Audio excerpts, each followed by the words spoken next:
Hey guys, wanted to take a second and show you of a neat little cheat that I found that we can be using to help us make more effective use of our time. So here's what I want to show you on this.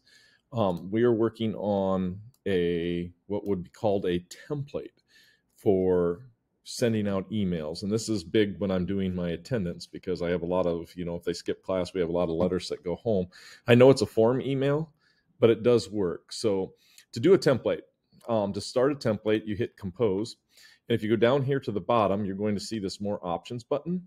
You can click on this more options button and there will be a template that shows up. Now, you can type an email and have the body right here ready to go. And when you do that, you can come down and save as a draft template, save as a new one, and you can see that we have some templates ready to go. For me, I'm going to show you the excuse because I've already typed this one up. You can see I also have like welcome to 8th grade science. This is my beginning of the year letter. I have the template so that each section of my classes I can just send to the right section. So unexcused absence, I click on that and you can see that it's going to fill in the subject line for you.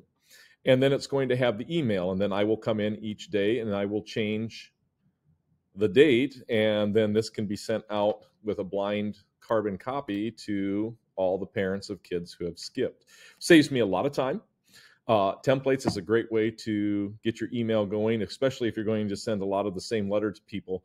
You don't have to hope to copy and paste it, and then you got to copy and paste the emails, and then you lost what you wanted, so you got to go back and copy and paste the body again and put that back in. This just makes it easier. Use a template. As always, if you have any questions about this, more than happy to come down and show you how to do this. So have a great Friday, and hopefully you can use this.